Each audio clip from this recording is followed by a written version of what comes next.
Baik, bismillahirrahmanirrahim. Assalamualaikum warahmatullahi wabarakatuh. Perkenalkan, nama saya Dani Nanda Pratama dengan NPM 2201012006. Baik, saya akan mempresentasikan hasil kerja saya, yaitu tentang sumber hukum Islam Al-Quran dan Al-Hadis. Baik, yang pertama yaitu tentang sumber hukum Islam.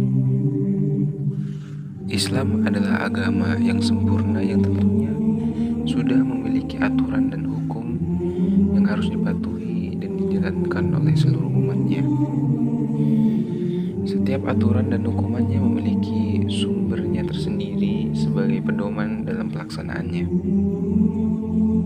Islam sebagai agama sempurna yang memiliki hukum yang datang dari Maha yang sempurna, yang disampaikan melalui Rasulnya Nabi Muhammad SAW, yakni Al-Quran. Kemudian sumber hukum Islam yang kedua adalah sunnah, atau yang lebih dikenal dengan Al-Hadis.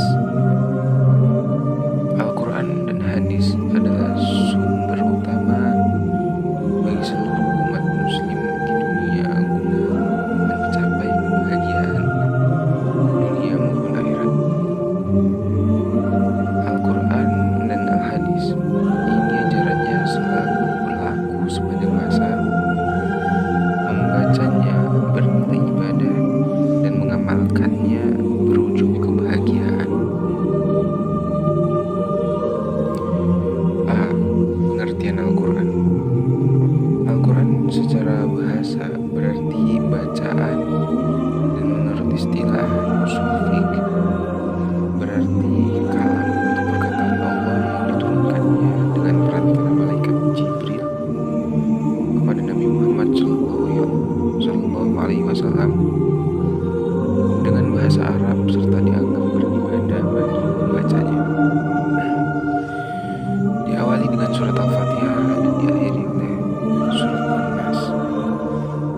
Sedangkan menurut sebagian besar ulama, kata Al-Quran dalam perspektif etimologis merupakan bentuk masdar dari kata Qur'an yang bisa dimasukkan pada wazan fulan, yang berarti bacaan atau apa yang tertulis padanya.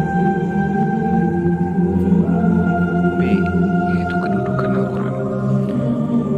Kedudukan Al-Quran dalam Islam adalah sebagai sumber hukum umat Islam dari segala sumber hukum yang ada di bumi. Sebagaimana Allah Subhanahu wa Ta'ala telah berfirman dalam Al-Quran surat An-Nisa ayat ke-59, yang artinya Al-Quran itu sebagai sumber utama dan pertama bagi penempatan hukum. Maka bila seseorang ingin menemukan hukum untuk suatu kejadian, tindakan pertama yang harus ia lakukan adalah mencari jawaban dari penyelesaian melalui Al-Quran. Selama hukumnya masih dapat diselesaikan dengan Al-Quran, maka ia tidak boleh mencari sumber jawaban lain selain daripada Al-Quran. C. Yaitu fungsi Al-Quran. Bila ditelusuri ayat-ayat yang menjelaskan fungsi turunnya Al-Quran kepada umat manusia, terlihat dalam beberapa bentuk ungkapan. Di antaranya adalah yang pertama, Al-Quran sebagai hudan atau petunjuk bagi kehidupan umat.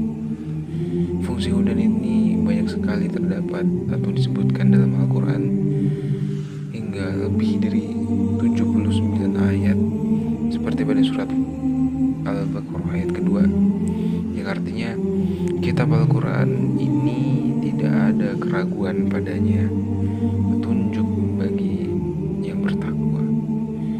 Yang kedua adalah sebagai rahmat atau keberuntungan yang diberikan oleh Allah Subhanahu wa Ta'ala dalam bentuk kasih sayangnya.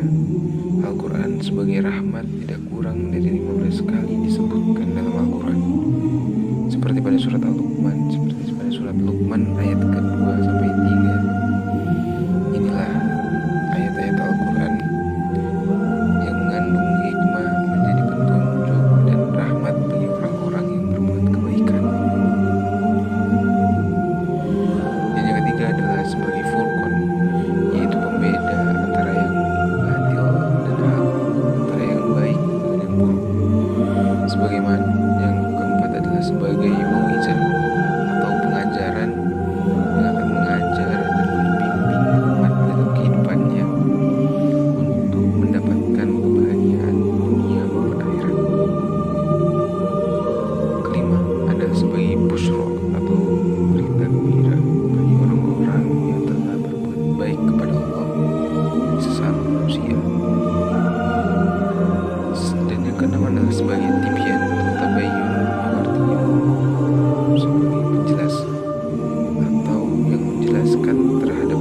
sesuatu yang disampaikan oleh Allah Subhanahu wa Ta'ala. Yang ketujuh adalah sebagai musaddiq, atau biasa dikenal dengan seorang pembenar terhadap kitab yang datang sebelumnya, yaitu dalam hal ini adalah kitab Taurat, Zabur, dan Injil. Ini berarti bahwa Al-Quran memberikan pengakuan terhadap kebenaran Taurat, Zabur, dan Injil sebagai kitab yang berasal dari Allah Subhanahu wa Ta'ala. Yang kesembilan adalah sebagai tafsir, yaitu memberikan penjelasan secara rinci sehingga dapat dilaksanakan sesuai dengan kehendak Allah. Yang kesepuluh adalah Syifa'ul as-Sudur, atau obat bagi rohani yang sakit. Al-Quran untuk mengobat rohani yang sakit ini dengan petunjuk yang ada di dalamnya. Yang terakhir, yang 11 adalah sebagai hakim, yaitu sumber kebijaksanaan sebagaimana disebut dalam surat Luqman ayat kedua, yang artinya inilah ayat-ayat Al-Quran yang mengandung hikmah. Selanjutnya adalah pengertian al-hadis atau sunnah. Sunnah menurut Al-Syaukani sebagaimana dikutip oleh M. Syuhdi Ismail berarti jalan walaupun tidak diridhoi. Pengertian sunnah secara etimologis adalah jalan yang biasa dilalui atau suatu cara yang selalu dilakukan tanpa mempersalahkan apakah jalan atau cara tersebut benar atau salah, baik atau buruk, tanpa mempersalahkan. Sunnah atau hadis adalah segala sesuatu yang disandarkan kepada Nabi Muhammad SAW, baik berupa qaul, ucapan, maupun fi'il, perbuatan, dan takrir persetujuan Nabi Muhammad SAW. Yang pertama, ilmu hadis. Menurut para ahli ilmu hadis,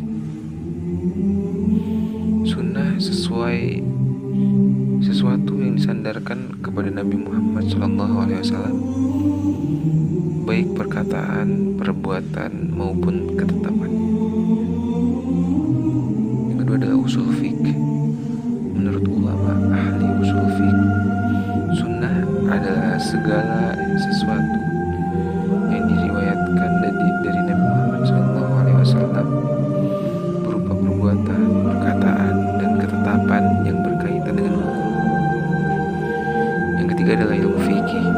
Pengertian dari para ahli fikih hampir sama dengan perkataan atau pengertian dari para ulama usul fikih. Akan tetapi istilah dalam fikih berarti sesuatu perbuatan yang dilakukan mendapatkan pahala, dan apabila ditinggalkan gak apa-apa, gak dapat dosa.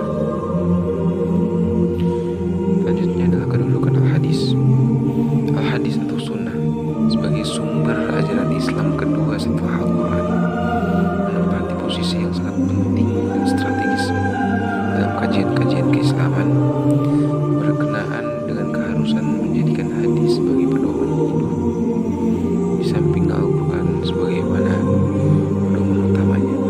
Nabi Muhammad SAW beliau bersabda, "Aku tinggalkan 2 pusaka untukmu sekalian yang kalian tidak akan tersesat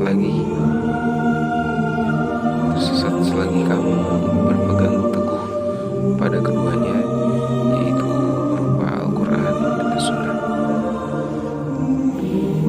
Hadis tersebut menunjukkan kepada kita bahwa teguh kepada hadis atau menjadikan hadis sebagai pegangan dan pedoman hidup itu adalah wajib, karena sunnah merupakan penjelas dari Al-Quran, maka yang dijelaskan kedudukannya lebih tinggi daripada yang menjelaskan. Selanjutnya adalah fungsi hadis. Fungsi sunnah yang utama adalah untuk menjelaskan Al-Quran. Dengan demikian, bila Al-Quran disebut sebagai sumber asli ilmu fikih, maka sunnah disebut sebagai bayan. Bayan yang pertama adalah bayan at-takrir. Bayan at-takrir disebut juga dengan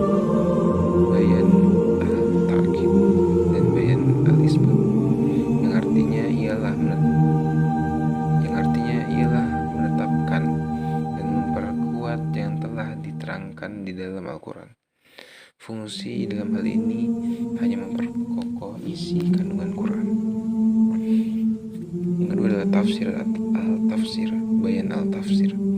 Yang dimaksud dengan bayan adalah bahwa kehadiran hadis berfungsi untuk memberikan rincian dan tafsiran global, memberikan persyaratan atau batasan ayat-ayat Al-Quran yang bersifat mutlak, dan menghunuskan terhadap ayat Al-Quran yang masih bersifat umum.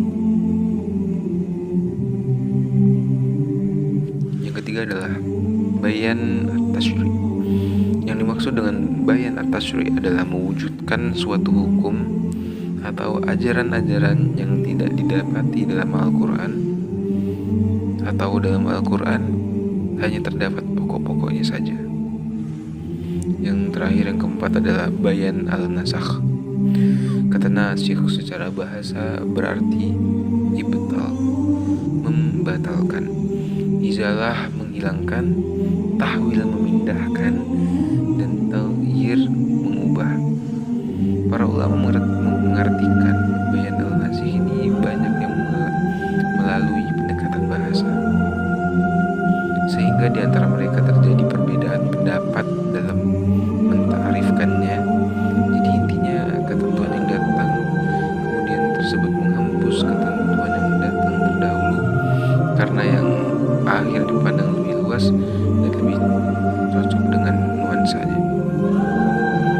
Mungkin sekian presentasi dari saya. Bila banyak salahnya saya mohon maaf. Kepada Allah saya mohon ampun. Billahi taufiq wal hidayah. Assalamualaikum